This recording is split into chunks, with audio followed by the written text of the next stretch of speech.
Alrighty, hi everyone, welcome back. This is episode it's episode 3, but it's episode 2. So, okay.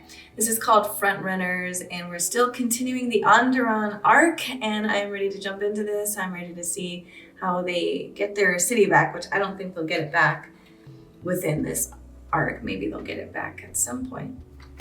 But I hope that they can find some good new recruits. All right, let's get started. To seek something is to believe in its possibility.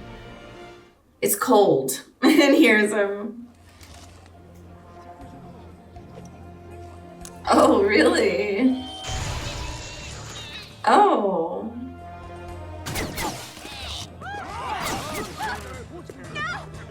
Damn. God, it's so scary to see an occupied place like it, there's, you know, what is it called? Rules, all these regulations, and it's just so weird because it's droids that are involved in this, not humans. Dentup has been summoned and awaits your order, my lord. What about the terrorists? They're terrorists. Near the canal. They're not droid patrols. I guess, yeah, it depends on how you see it. Get my predecessor in here.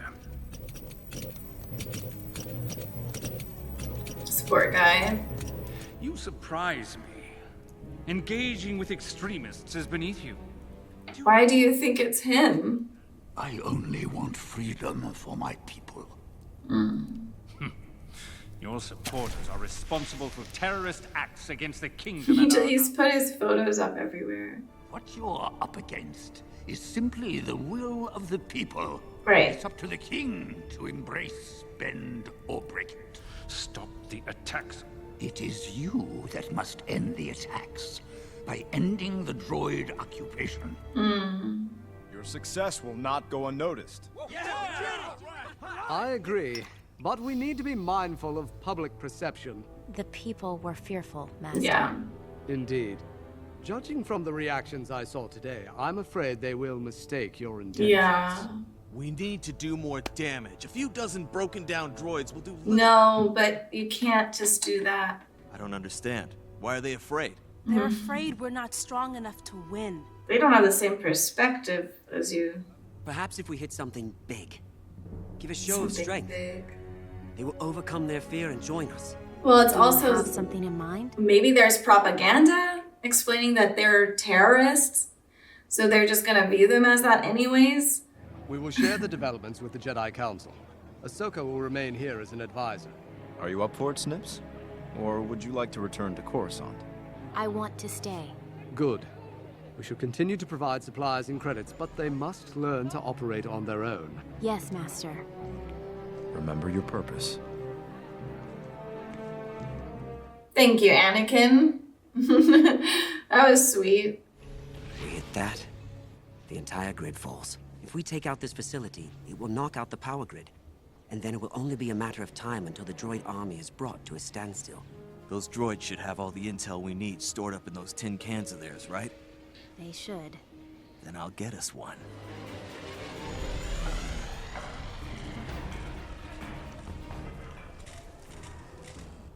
He's just gonna grab him. Oh, shoot.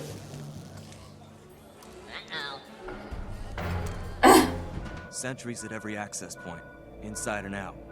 We need something with heavy firepower if we are to blow up this facility. Do you guys have a dragon?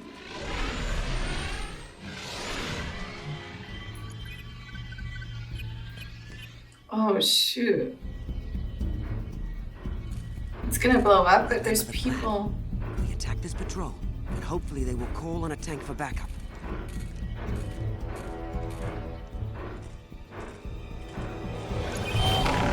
Oh, okay, good. It's not explosives.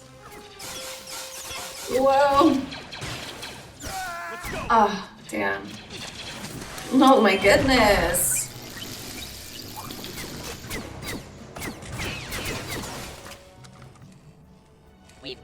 ambushed by terrorists and need reinforcements. Terrorists. Hear that? They've sent destroyers. Move! Oh, shoot. Okay. Oh.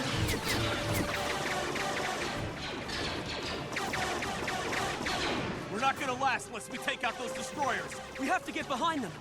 Let's go. Shoot. Well, they have to, yeah. They've got to do this. There you go. Nice. Perfect. Come on. Oh, no. You screwed me up. Oh, God.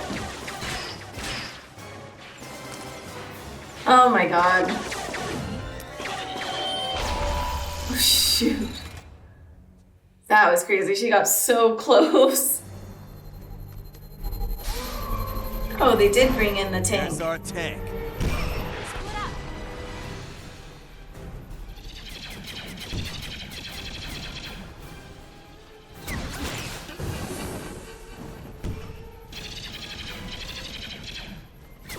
Oh my god.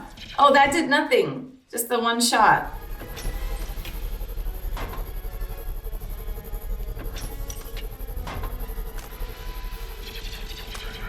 Oh gosh. Oh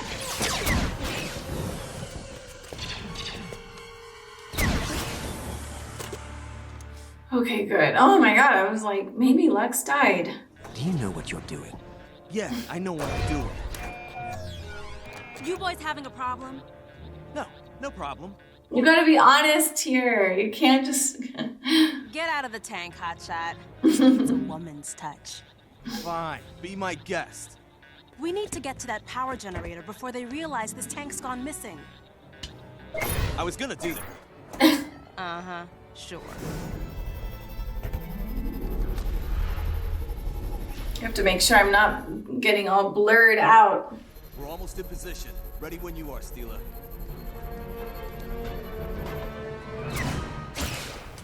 Nice. Roger. Oh my god. Oh no, not from the back. Ahsoka is gonna have to do something about that.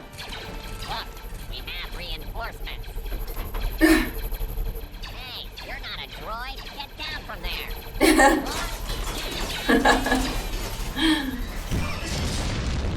Whoa, oh my goodness.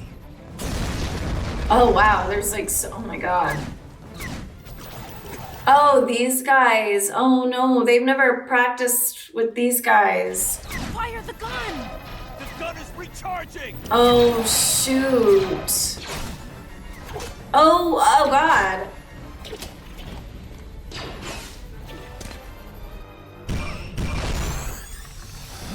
Oh. Oh man. Oh shoot. My lord, without power, the droids will be massacred. This loss will work for us. This guy, he's like, my god, he's a complete idiot. There's been a power outage. I've lost contact with command. Switch to infrared. Ooh. Rebels! Fight for Onderon! Good.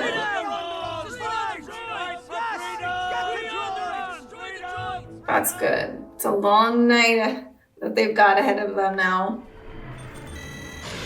For freedom!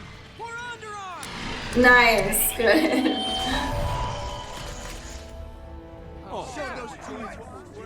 We must celebrate. With pleasure. Oh, I thought they were brother and sister. Come here, you handsome senator. Oh, I don't know. Are they brothers? I have no idea. Ahsoka, remember what I told you about staying focused. I can't help it, Master. Anakin, be quiet. You do? Yeah. But try to remember, always put purpose ahead of your feelings. Oh, be quiet, you hypocrite.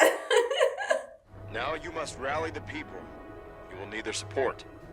Your ability to influence them will also determine your capacity to represent them. Your commitment will inspire others.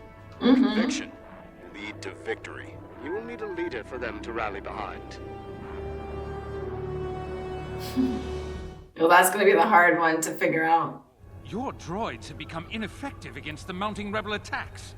I thought I could trust you to rule Onderon. It seems that the rebels are far more organized than they were in the past. Perhaps it's time you sent me better reinforcements than the droids I have. I not only send you better droids, but a better general. This is Kalani. I assure you he will succeed where you have failed. All in favor of Steel as our leader. Oh. Raise your hand. Okay. Looks like it's been decided. You're the leader. Saw. Let him go. He just needs to blow off some steam. He'll be back. I can't. Why? Why? He's my brother. Okay, I was gonna. All right, I was gonna say. She's like, damn it, that means that she does like Lux. Well, I'm worried about them now. Because now they've got that general coming in, and I don't know what it is, who it is, what's going on, but he looks like he knows what he's doing. Oh, it's so hard to watch some of these episodes just because they're just too close to home and what we all deal with here. I mean, not on a personal level here, but around the world. It's really tough. Like countries that have been occupied and the things that they have to go through. It's such a. I don't know how it feels. But it must feel completely, I mean, number one, dehumanizing, but number two, there's a very nakedness. It's almost as if people just like pull your clothes off in front of a whole crowd of people, and you are not allowed to like cover yourself. Like you feel very exposed. You can't make your own choices. Everything is like under watch and control, and you know, you're just sort of, it's like you live in because I've not lived through something like that, I can only sympathize maybe, or empathize. I can only empathize with it and try to put myself in people's shoes that have been through this, that I can feel like it just feels like it's terrifying. Like you're living, you know, it's like you're able to watch TV if you want. Like right now, if this ever happened here, it's like, yeah, we can watch TV. You can go, maybe you can go to the movies. You can go out to eat, but you've got to have a certain number of credits, or you've got to have a certain belief system, or you've got to have whatever it is. And then you've got, there's zones, like, you know, you've got to make sure you've got the right, you've registered for this. You can't go past this checkpoint.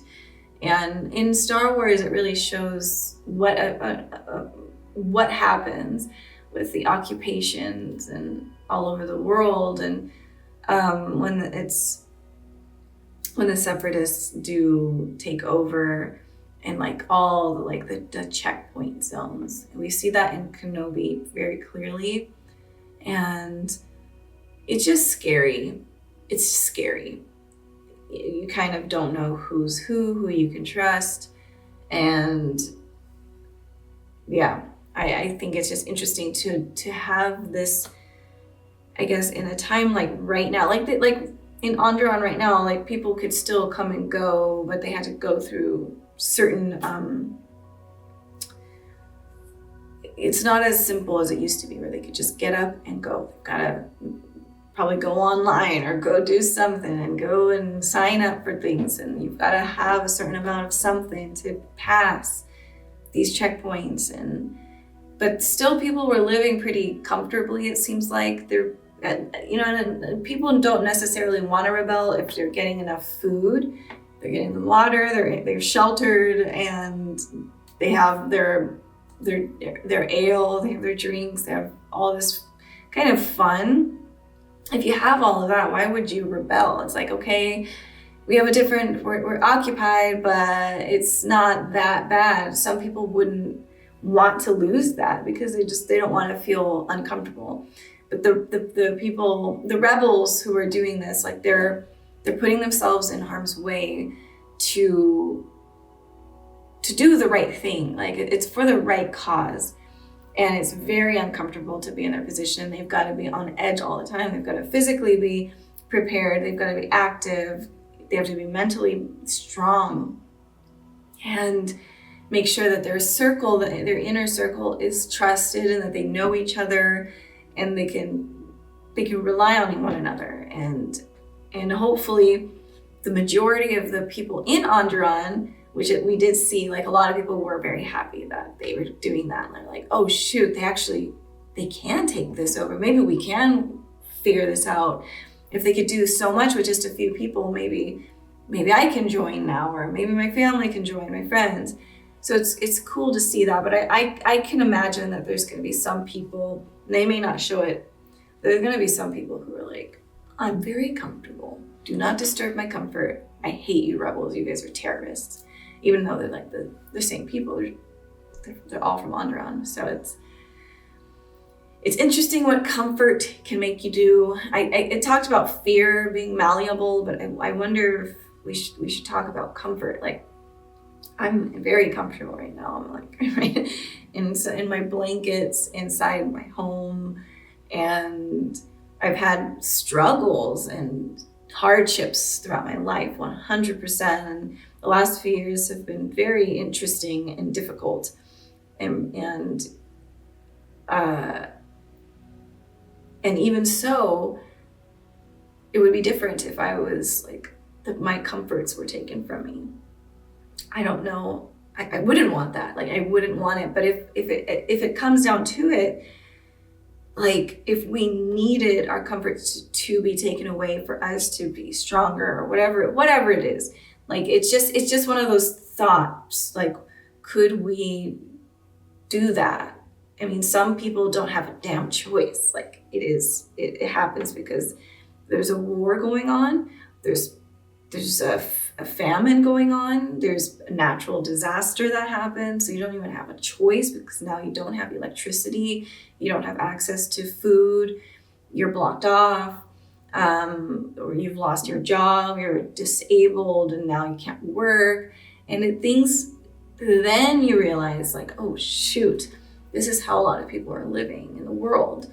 And yeah. It's just interesting how it seems like the comfort thing is like a big one. We'll wait until all of our comforts are taken, and maybe we'll be like, all right, we'll figure this out. Let's make the world a better place. So I guess that's what I'm trying to say. Okay, so my thought, I was like in this thought place, but I feel like the world could have been a better place a long time ago, but that it's just that the fact is in the Western world, we have way too many distractions and way too many comforts to even care about what's going on with other people because it's not hitting us. And then in our brains, we're just like, it won't ever hit us. But that's so stupid and it's a fallacy. Anything can happen anywhere, even in America. And I think we just think this is a story, it's a fairy tale, and it happens to everyone else other than us. But it's very possible. Anything could happen. A bad earthquake could happen. We've just been really lucky to not have a lot of these disasters come, right? To be honest, anything could happen though, and I just think that a lot of the comforts that people have in the distractions is they just kind of, we see the news and we're like, oh, it's too bad, but we just go back to what we are doing and live in our safety. And I think, and I'm just saying, this is hypothetical, if majority of our comforts were taken away from everybody, we would probably stand together more as like a people and try to make sure it's fair for everybody. And this is just my personal opinion. I just think that is why a lot of suffering happens in the world, is just we are too busy with our own stuff and our own things that we don't really care 100%.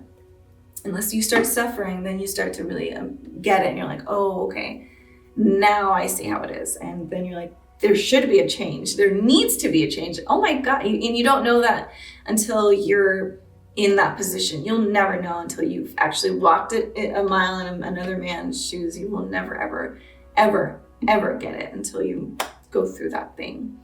But those are just my thoughts on this. I am gonna finish this arc out, see how this goes. I am very worried.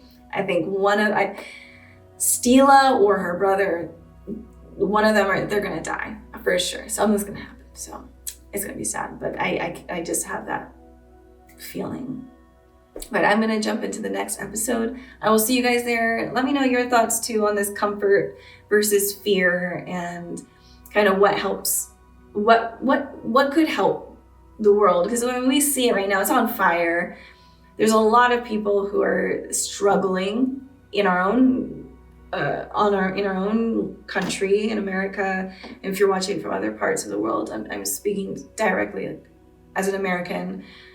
We have a crazy homeless situation going on and a drug epidemic. So just those two things alone is really, it's horrible. It's horrible what is happening. And then all over the world, there's famines and poverty and natural disasters and religious killings, and then there's just wars, battles, and fights, all that stuff. So I just wonder, what are your thoughts on this comfort thing? And does comfort make, in some ways, not all, because I believe everyone should live in comfort, but is it sort of the enemy in some ways? I'll read your comments, and but yeah, I'll see you guys in the next episode. Thank you guys for watching, and I'll see you soon. Bye, everyone.